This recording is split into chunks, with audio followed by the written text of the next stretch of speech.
ಮಥನೋ ಧಾರಣೋ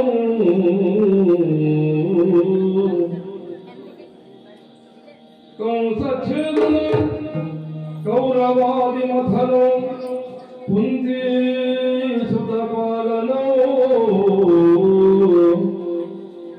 ಹೇ ಭಾಗವತಸ್ಯ ಪುರಾಣ ಪುಣ್ಯಕಥನೋ ಶ್ರೀಕೃಷ್ಣ ಲೀಲಾಮೃತವೋ ಆ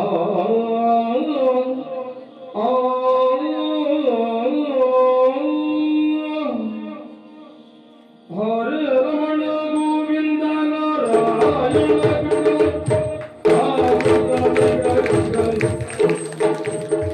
ಹರೇ ರಮಣ ಗೋವಿಂದ ನಾರಾಯಣ ಹರೇ ಕೇಶವ ಮಾಧವ ಕೃಷ್ಣ ಮುಕುಂದ ಮುರಾರಿ ಗೋವಿಂದ ಮುರಾರಿ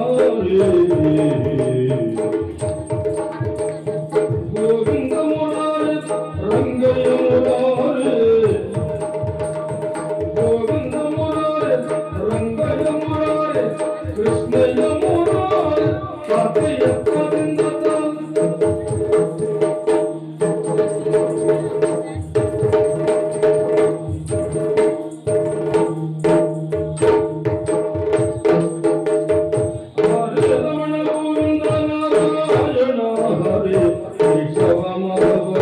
ಮುಕುಂದ ಮುರಾರಿ ಗೋವಿಂದ ಮುರಾರಿ ಗೋವಿಂದ ಮುರಾರಿ ರಂಗಯ್ಯ ಮುರಾರಿ ಗೋವಿಂದ ಮುರಾರಿ ರಂಗಯ್ಯ ಮುರಾರಿ ಕೃಷ್ಣಯ್ಯ ಮುರಾರಿ ಆಧೇಂದ್ರ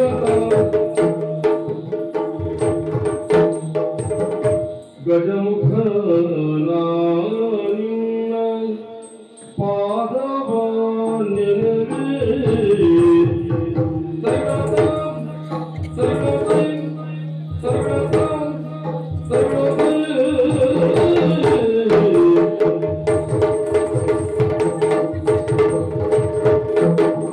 ಗಜಮುಖ ನಾನಿನ್ನ ಪಾದವ ನೆನಗೆ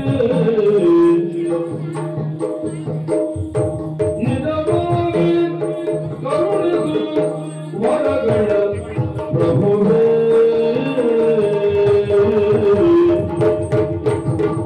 ಮೂಷಿಕ ವಾಹನ ಮೋದಕ ಹಸ್ತ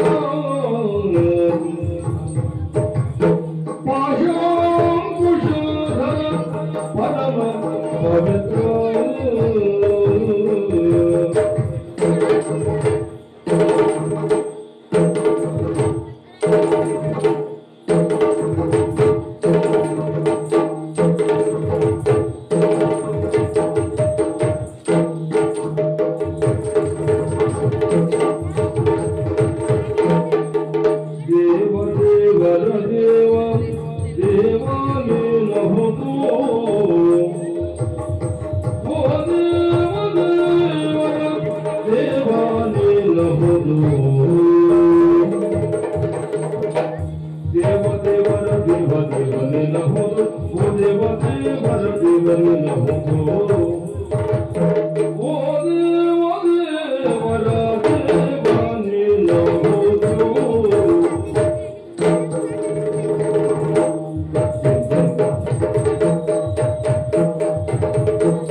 ಪರಮಾನಂದ ಭಕ್ತಿಯ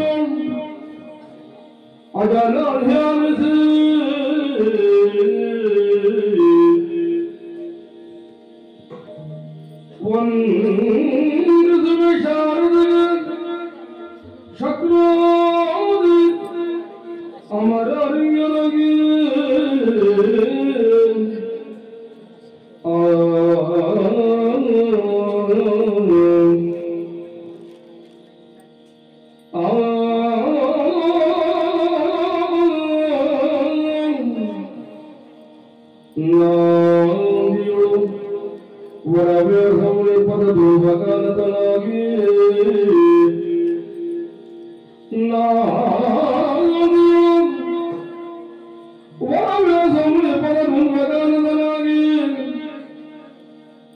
ಕವಿಗಳ ಸಂಗಡಿಗೆ ಬಂದು ಪ್ರವಿನಿ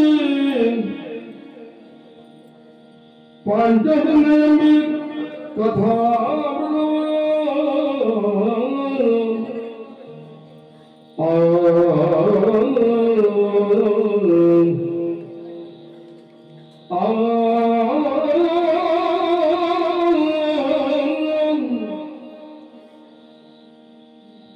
ಕವಿಗಳ ಸಂಗಡಿಗೆ ಬಲಬಂಧುಗಳಿಗೆ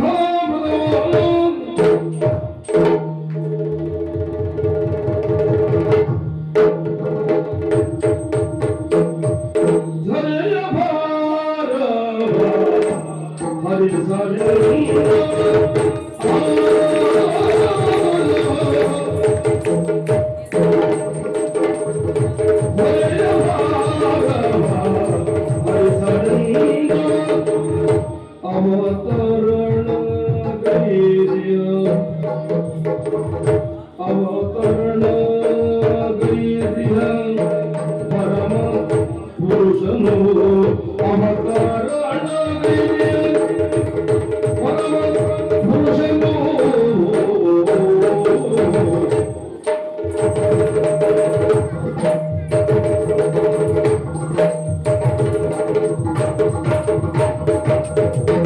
ವಿರಚಿಸಿದ ಗುರು ಸೇವೆ ವತ್ಸಲ ಗುರುಡಿ ವಿರಚಿಸಿದ ಗುರು ಸೇವೆ ವತ್ಸಲ ಗುರುಡಿ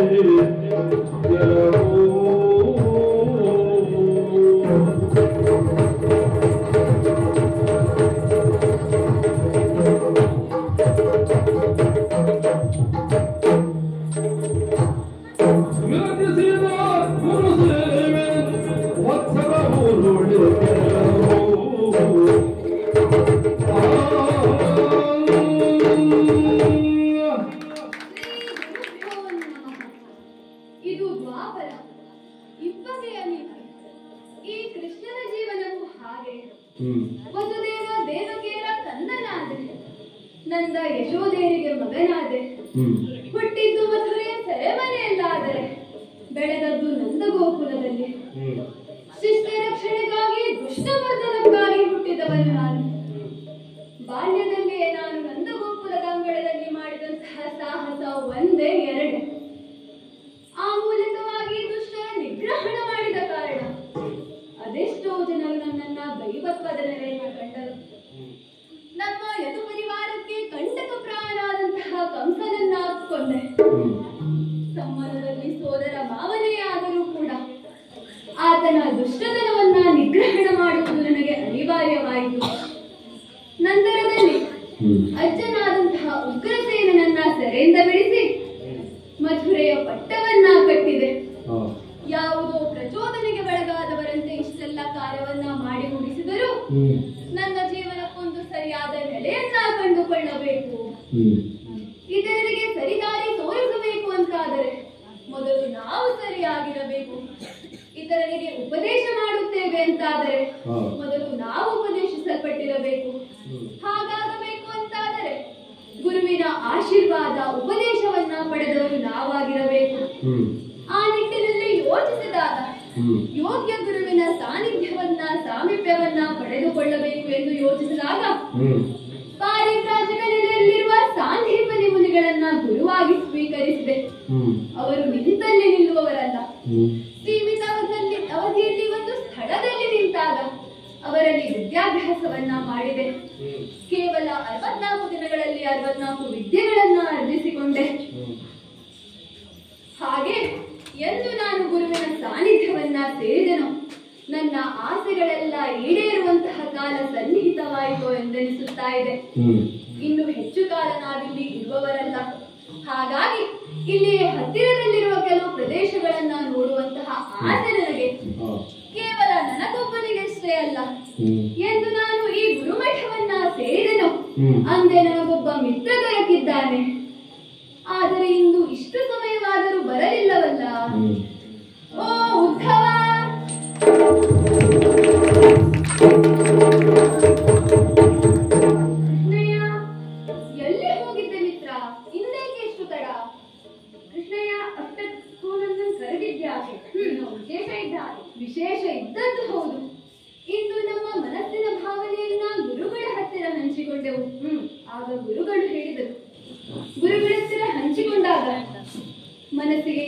ಬೇಸರ.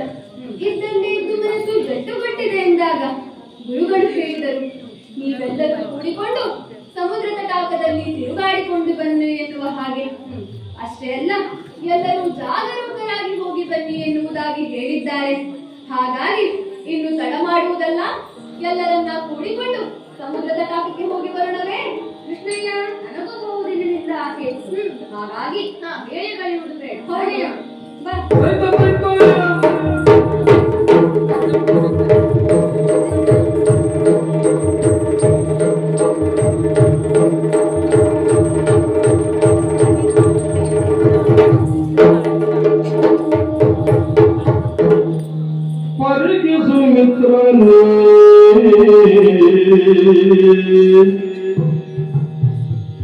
ಕಡಲ ಚೆಲುವಿಕೆಯ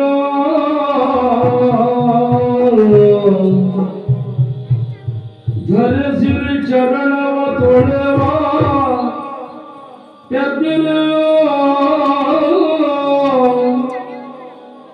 ಧರಿಸಿರಿ ಚರಣವ ತೊಳೆವ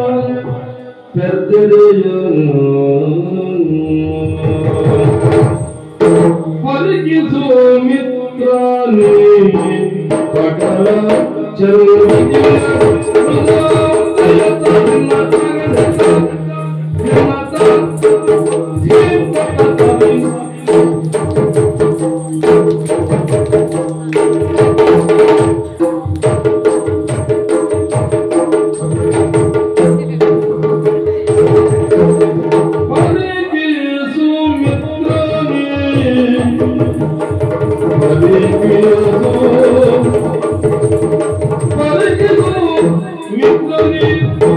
ಕಡಲ ಚೆಲುವಿಕೆಯ ಕಡಲ ಚೆಲುವಿಕೆಯ ಕಡಲ ಚೆಲುವಿಕೆಯ ಧರಿಸಿರಿ ಚರಣವ ತೊಳೆವ ಬೆದ್ದೆಯ ಧರಿಸಿರಿ ಚರಣವ ತೊಳೆವ ಬೆದ್ದೆಯ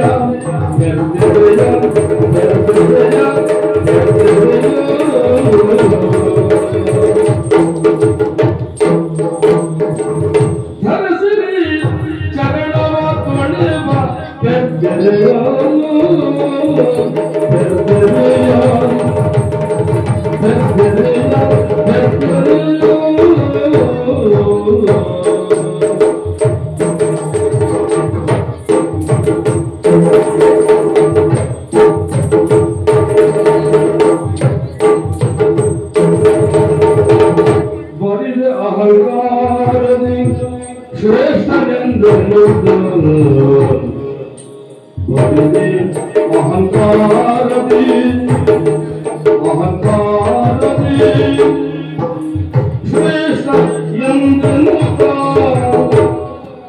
ಮೆಲುವ ಮಾನವ ಎಷ್ಟು ಕುಚ್ಚ ನೋಡತ್ತ ಮೆಲುವ ಮಾನವ ಎಷ್ಟು ಕುಚ್ಚ ಎಷ್ಟು ಕುಚ್ಚ ಎಷ್ಟು ಕುಚ್ಚ ಎಷ್ಟು ಕುಚ್ಚ ಎಷ್ಟು ಕುಚ್ಚ ನೋಡತ್ತ ಮೆಲುವ ಮಾನವ ಎಷ್ಟು ಕುಚ್ಚ ನೋಡತ್ತ ನೋಡತ್ತ ನೋಡತ್ತ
ಕೇವಲ ಗುರುಕುಲದಲ್ಲಿ ಪಾಠವನ್ನ ಕಲಿತ ಮಾತ್ರಕ್ಕೆ ನಾವು ಶ್ರೇಷ್ಠರಾಗುವುದಕ್ಕೆ ಸಾಧ್ಯವಿಲ್ಲ. ಬುದ್ಧಿಮತ್ತೆಯಲ್ಲಿ ಪ್ರೌಢರಾಗುವುದಕ್ಕೆ ಸಾಧ್ಯವಿಲ್ಲ. ದೇಶ ಸುತ್ತು ಕೋಶ ಓದು ಎನ್ನುವ ಹಾಗೆ ಬಾಹ್ಯ ದೇಶವನ್ನ ತಿಳಿದುಕೊಳ್ಳಬೇಕು ಅಂತಾದರೆ ಮೊದಲು ಹೊರ ಪ್ರಪಂಚವನ್ನ ಸುತ್ತಬೇಕು. ವ್ಯಕ್ತಿಯ ವ್ಯಕ್ತಿತ್ವ ವಿಕಸನವಾಗಬೇಕು ಅಂತಾದರೆ ಮೊದಲು ಹೊರ ಪ್ರಪಂಚವನ್ನ ನೋಡಬೇಕು, ಇತರರೊಂದಿಗೆ ಬೆರೆಯಬೇಕು. ಆಗ ಮಾತ್ರ ಜ್ಞಾನಾರ್ಜನೆಯನ್ನ ಮಾಡಬಹುದು. ಆ ಕಾರಣಕ್ಕಾಗಿಯೇ ಹೊರಟು ಬಂದವರು ನಾವು. ಮಿತ್ರ, ಕತ್ತೆತ್ತಿ ಕಣ್ಣರಳಿಸಿ ನೋಡಿದರೆ ಎಲ್ಲೆಲ್ಲೂ ಅಗಾಧವಾದ ಜಲರಾಶಿ. ನೋಡುವುದಕ್ಕೆ 2 ಕಣ್ಣುಗಳು ಸಾಕಾಗುತ್ತಿಲ್ಲ. ಪ್ರಪಂಚದಲ್ಲಿ ಮುಕ್ಕಾಲು ಭಾಗ ಬರೆಸಿಕೊಂಡಿರುವುದು ನೀರು, ಇನ್ನು ಕಾಲು ಭಾಗ ಅಷ್ಟೇ ನೆಲ ಇರುವುದು. ಇನ್ನು ಈ ಅಗಾಧವಾದ ಜಲರಾಶಿಯನ್ನ ನೋಡಿ ಕಣ್ಣು ತುಂಬಿಕೊಳ್ಳುತ್ತಾ ಇದ್ದೇವೆ. ಆಳೆತ್ತರದ ಅಲೆಗಳು ಒಂದರ ಹಿಂದೆ ಒಂದು ಎನ್ನುವ ಹಾಗೆ ದಡಕ್ಕೆ ಬಡಿದು ಶಾಂತ ರೀತಿಯಿಂದ ಹಿಂತಿರುಗಿ ಹೋಗುತ್ತಾ ಇವೆ. ಸಮುದ್ರ ರಾಜನ ಗೋರ್ಹೆತವನ್ನ ನೋಡಿದರೆ ಒಮ್ಮೆ ಮೈನವಿರೇಳುತ್ತದೆ. ಇಡೀ ಭೂಮಿಯನ್ನೇ ನುಂಗ ಹಾಕಬಲ್ಲ ಆ ಸಾಮರ್ಥ್ಯವು, ಆ ರಭಸವು ಈ ಸಾಗರಕ್ಕಿದ್ದರೂ ಅದು ಹಾಗೆ ಮಾಡುವುದಿಲ್ಲ. ಯಾಕಾಗಿ? ಸಕಲ ಜೀವಜಂತುಗಳಿಗೆ ಆಶ್ರಯವನ್ನ ನೀಡಿರುವಂತಹ ಈ ಭೂದೇವಿಯ ಮೇಲಿನ ಗೌರವದಿಂದ ರಭಸವಾಗಿ ಬಂದು ಭೂತಾಯ ಚರಣಗಳನ್ನ ತೊಳೆದು ಧನ್ಯತಾ ಭಾವದಿಂದ ಹಿಂತಿರುಗಿ ಹೋಗುತ್ತವೆ ಎನ್ನಿಸುವುದಿಲ್ಲವೇ?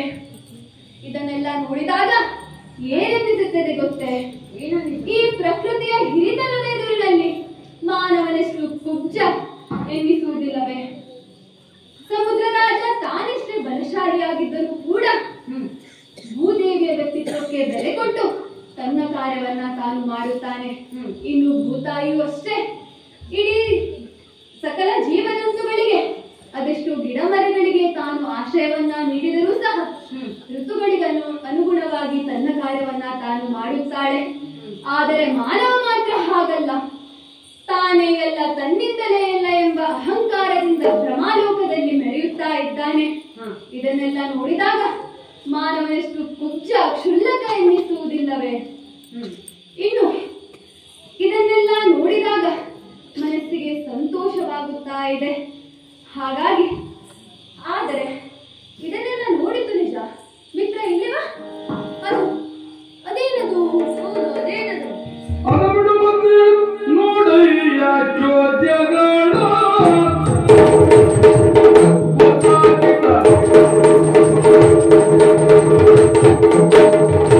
ಅದಬಿಡು ಮತ್ತೆ ನೋಡಯ್ಯ ಚೋದ್ಯಗಳ ಉದಧಿಯೋಳು ತೇಲುವ ರಚನೆಗಳ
ಹೌದು, ನನಗೆ ಯಾಕೋ ಭಯವಾಗುತ್ತಾ ಇದೆ. ಯಾಕೋ? ಸಮುದ್ರದಲ್ಲಿ ದೈತ್ಯರು ಸಂಚರಿಸುತ್ತಾರೆ ಎಂದು ಕೇಳಿದ್ದೇನೆ.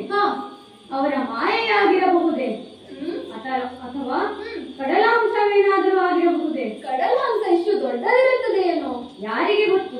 ಈ ಕಡಲೇ ನಮಗೆ ಹೊಸದು. ಮತ್ತೆ ಇಲ್ಲಿ ಏನೇನು ಅದ್ಭುತಗಳಿವೆ ಏನು ಬಲ್ಲವರಾರು. ಹೌದು ಕೃಷ್ಣ, ನಿನಗೆ ಏನಾದರೂ ಇದರ ಬಗ್ಗೆ ತಿಳಿದಿದೆ ಏನು? ನನಗೂ ಗೊತ್ತಿಲ್ಲ. ಹಾಗಂತ ನನಗೂ ಕುತೂಹಲ ಮೂಡಿದು ನಿಜ. ನಮಗೆ ಗೊತ್ತಿಲ್ಲದ ವಿಷಯವನ್ನ ಯಾರಿಂದ ಕೇಳಿ ತಿಳಿಯುವುದು? ಯಾರಿಂದ? ನಮ್ಮ ಗುರುಗಳಿದ್ದಾರಲ್ಲ, ಅವರಲ್ಲಿಯೇ ಕೇಳಿ ತಿಳಿಯೋಣ.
ಸ್ವಲ್ಪವಾ? ಈ ಗುರುಗಳಾದಕ್ಕೆ ನಿನ್ನನ್ನ ಇದುವರೆಗೂ ಗುರುಕುಲದಲ್ಲಿ ಇಟ್ಟುಕೊಂಡಿದ್ದಾರೆ.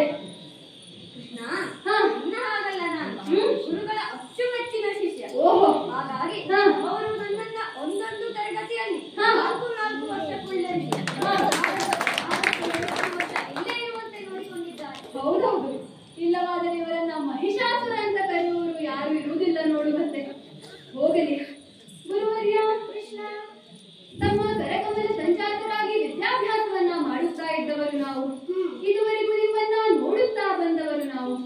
ಯಾವಾಗಲೂ ಅತ್ಯಂತ ಉತ್ಸಾಹದಿಂದ ಕಾರ್ಯಚಟುವಟಿಕೆಯನ್ನ ಮಾಡುತ್ತಾ ಕಾಲ ಕಳೆಯುವವರು ತಾವು. ಆದರೆ ಇಂದು ತಮ್ಮ ಮಹಾ ತೇಜಸ್ಸಿನಿಂದ ಕಂಗೊಳಿಸುವ ತಮ್ಮ ಮುಖಾರವಿಂದ ಎನ್ನುವುದು ಬಾಡಿ ಬಸವಳಿದ ಹಾಗಾಗಿ ಹೋಗಿದೆ. ಬಸವನಗಳು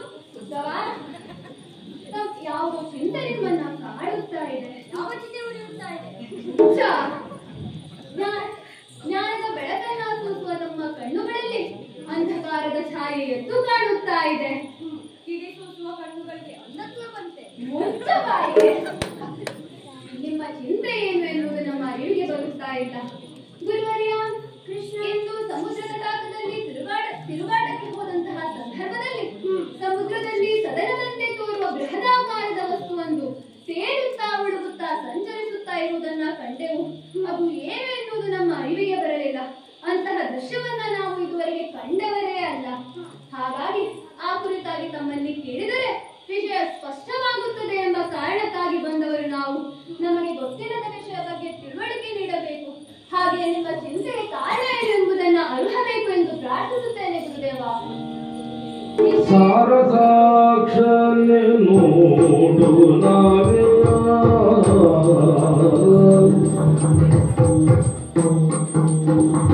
ಸಾರಸಾಕ್ಷನೆ ನೋಡು ನಾವೇ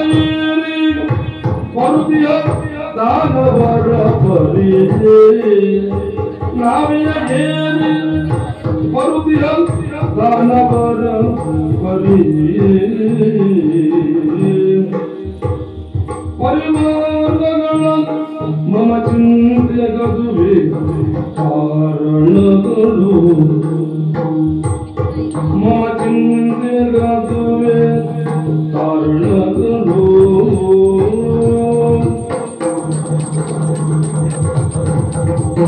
ಮಮ ಚಿಂತೆಗದುವೆ ಕಾರಣಗಳು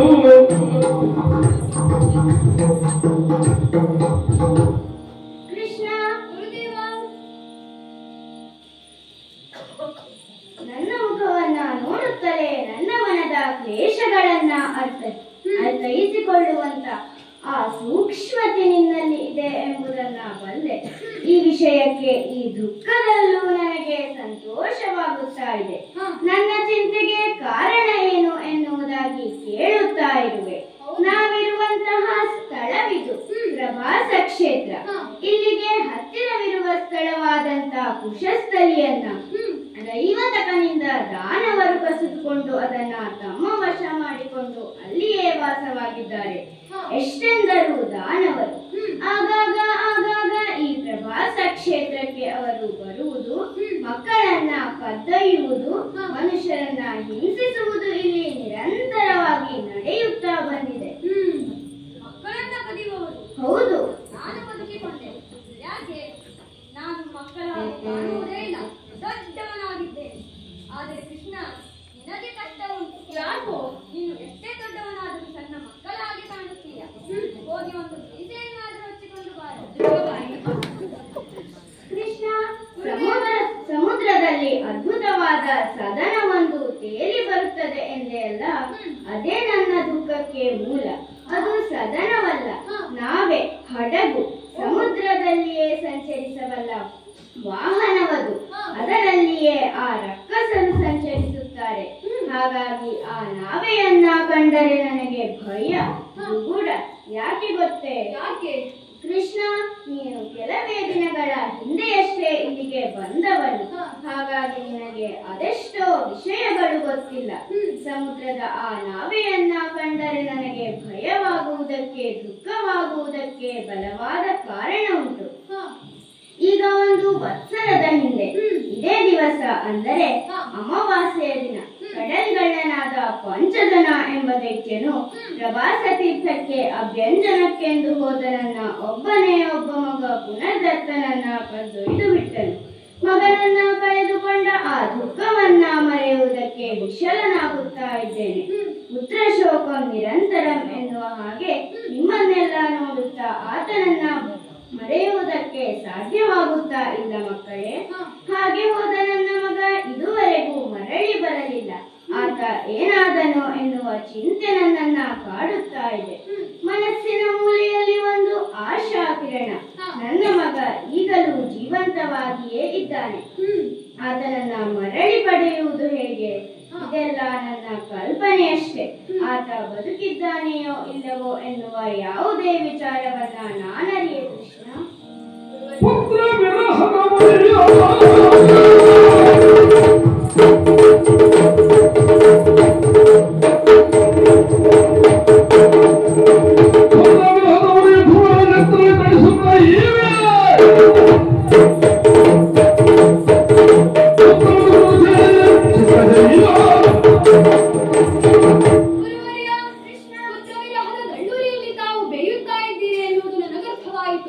ಆ ಬಗ್ಗೆ ನೀವು ಯೋಚಿಸುವ ಅಗತ್ಯವಿಲ್ಲ. ಈ ನಿಮ್ಮ ಶಿಷ್ಯ ಕೃಷ್ಣನಿರುವಾಗ ನೀವು ಯೋಚನೆಯನ್ನ ಬಿಡಿ. ನಿಮ್ಮ ಮಗನನ್ನ ಕರೆದೊಯ್ದ ಆ ಪಂಚಜನರನ್ನ ಎದುರಿಸಿ ನಿಮ್ಮ ಮಗನನ್ನ ತಂದು ನಿಮಗೆ ಒಪ್ಪಿಸುತ್ತೇನೆ. ಕೇವಲ 64 ದಿನಗಳಲ್ಲಿ 64 ವಿದ್ಯೆಗಳನ್ನಾಧಾರದ ಮಹಾ ಮಹಿಮರು ತಾವು. ಹಾಗಾಗಿ ನಿಮ್ಮ ಮಗನನ್ನೇ ಕರೆತಂದು ಗುರುದಕ್ಷಿಣೆಯಾಗಿ ನೀಡಬೇಕು ಎಂಬುದು ನನ್ನ ಸಂಕಲ್ಪ. ಹಾಗಾಗಿ ನನ್ನ ಸಂಕಲ್ಪ ಕಾರ್ಯವಾಗುವಂತೆ ಆಶೀರ್ವದಿಸಬೇಕು ಗುರುವರ್ಯ. ಆಗಲಿ, ಶುಭವಾಗಲಿ. ನನ್ನ ಆಶಯವು ನಿಮ್ಮ ಕಾರ್ಯವು ಸಿದ್ಧಿಯಾಗಲಿ.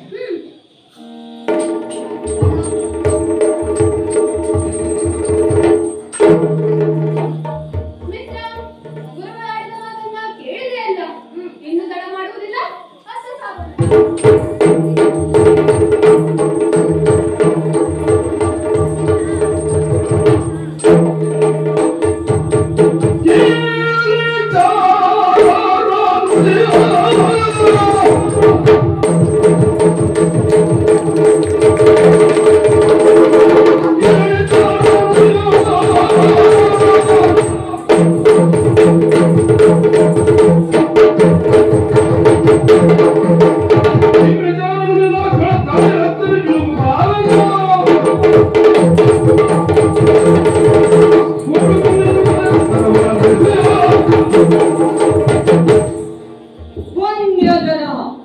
ದಾನವರ ಸಮೂಹದಲ್ಲಿ ಅಗ್ರಗಣ್ಯ ಈ ಪಂಚಜನ ಎಂದರೆ ತಪ್ಪಾಗಲಿಕ್ಕಿಲ್ಲ.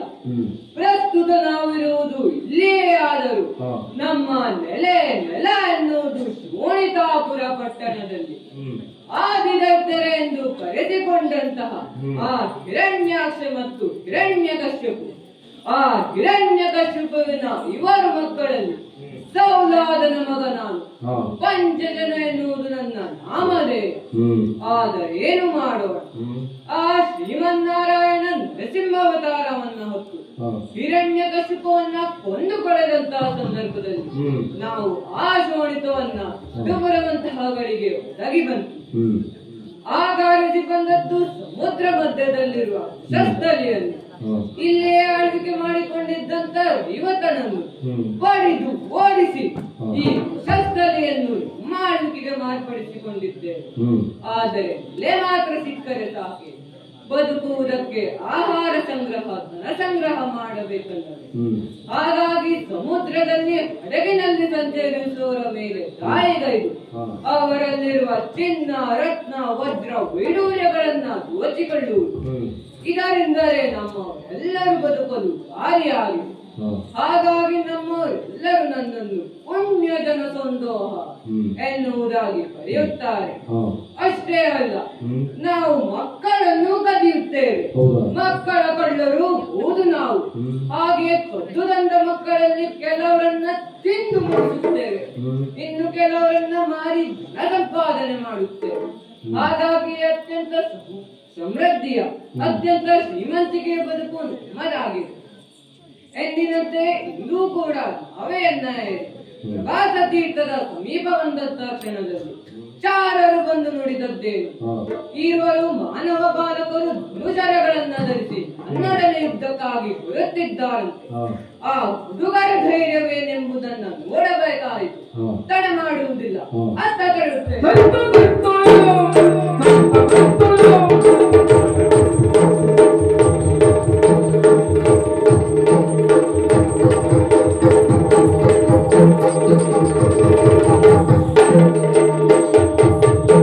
Hare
ಗುರು ಸುತನನ್ನು ಅಪಹರಿಸಿ ತಂದೀರೇನೋ ಗುರು ಸುತನನ್ನು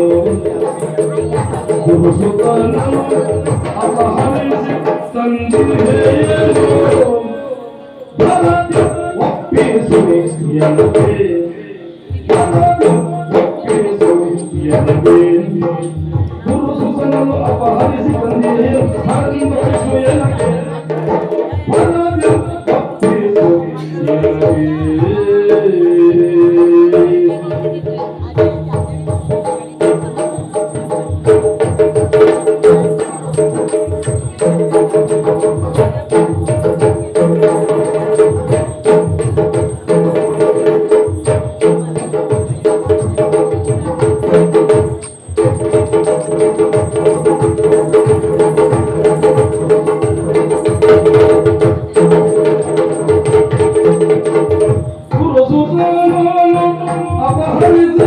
ತಂದೀರೇನೋ ಭರತ ಒಪ್ಪಿಸು ಎನಗೆ ಭರತ ಒಪ್ಪಿಸು ಎನಗೆ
ಶಿಷ್ಯರು ನಾವು.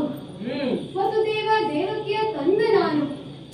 ನಂದ ಯಶೋಧೆಯರ ಕರಕಮಲ ಸಂಜಾತ ಮುರಳಿ ಮೋಹನ ಎನ್ನುವುದಾಗಿ ನನ್ನನ್ನು ಕರೆಯುತ್ತಾರೆ.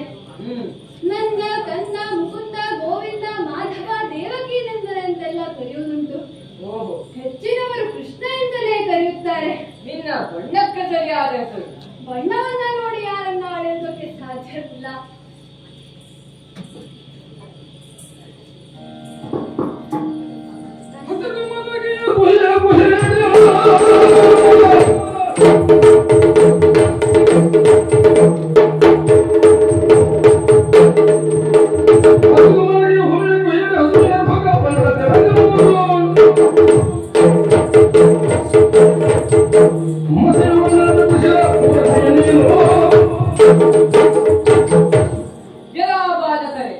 ನೀವು ಇಲ್ಲಿಗೆ ಬಂದದ್ದು ಹೇಗಾಯಿತು ಬಲ್ಲಿರಾ? ಹಸಿದು ಮಲಗಿದ ಹುಲಿಯ ಗುಹೆಯಡೆ ಹಸುವಿನ ಕರುಗಳು ಬಂದ ಹಾಗಾಯಿತು. ಆಹಾರವನ್ನ ಹುಡುಕಿಕೊಂಡು ಹೋಗುವಷ್ಟರಲ್ಲಿ ಆಹಾರವೇ ನನ್ನೆಡೆಗೆ ಬಂದ ಹಾಗಾಯಿತು. ಎಲ್ಲ ಕರಿಯ ನೀನಾಗಿ ನೀನೇ ನಿನ್ನ ಶಿರವನ್ನ ಪೂರಸಿಗೆ ಒಪ್ಪಿಸುವುದಕ್ಕೆ ಬಂದ ಹಾಗಾಯಿತು.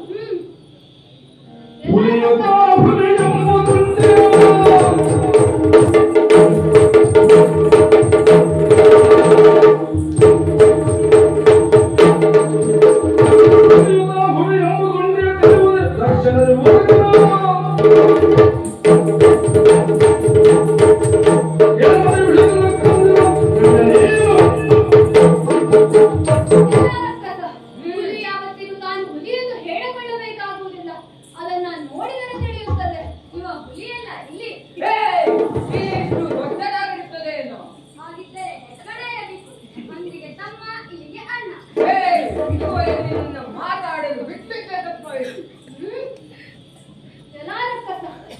ಏನು ಮಾತನಾಡುತ್ತಾ ಇದ್ದ ನೀನು? ನಮ್ಮ ಪುರುಷನನ್ನ ನೀನು ಕರೆದೊಯ್ದಿದ್ದೀಯಂತೆ, ಅಪಾಯಿಸಿದಿರಂತೆ. ಅವನನ್ನ ಬಿಟ್ಟುಗಳು. ಎಲ್ಲ ಪಿಳ್ಳೆಗಳೇ ಬಾಯಿಗೆ ಬಂದ ಹಾಗೆ ಹೊರಡುತ್ತಿದ್ದೀರಿ. ನೀವಾಗಿ ನೀವೇ ನನ್ನನ್ನ ಅರಟಿ ಬಂದಿದ್ದೀರಿ. ಅಪಹರಿಸುವ ಕೆಲಸವನ್ನ ಕಡಿಮೆ ಮಾಡಿದ್ದೀರಿ. ಇದೋ ನಿಮ್ಮನ್ನು ಹೋಲಿಗೆ ಹೋಲುತ್ತಾಗದವಾಗಿ ಮುರಿದು ತಿಂದು ತೇಗಿ ಬಿಡುವೆ. ನಾವು ಮಕ್ಕಳು ಬಾಲರು ಎಂಬ ಮಾತ್ರಕ್ಕೆ ನಮ್ಮ ಪೌರುಷಕ್ಕೇನು ಕಡಿಮೆ ಇಲ್ಲ. ಹಾಗಾಗಿ ಹಾವಿನ ಮರಿಯಷ್ಟು ಚಿಕ್ಕದಾಗಿದ್ದರೂ ಕೂಡ ಅದರ ವಿಷದ ತೀವ್ರತೆ ಹೆಚ್ಚಿರುತ್ತದೆ ಎಂಬುದನ್ನ ಮೊದಲು ತಿಳಿ. ಎಲ್ಲ ಪಿಳ್ಳೆಗಳೇ ನಿಮ್ಮನ್ನು ಮಾತಾಡಲು ಬಿಟ್ಟಿದ್ದೆ ತಪ್ಪಾಯಿತು. ನಿಮ್ಮನ್ನು ಮುಗಿಸುತ್ತೇನೆ.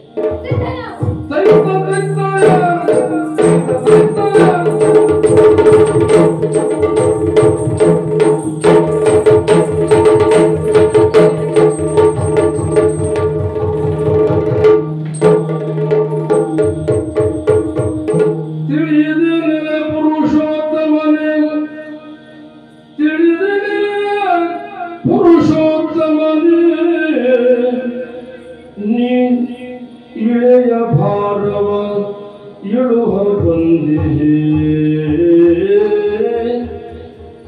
ಇಳೆಯ ಭಾರವ ಇಳುಹ ಬಂದಿಹೆ, ಛಲವ ಬರೆದಿನು ತೋರು ಪರಗತಿ ನಳಿನ ನೇತ,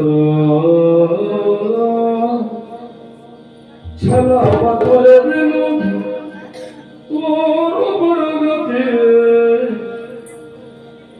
ನಳಿನ ನೇತ.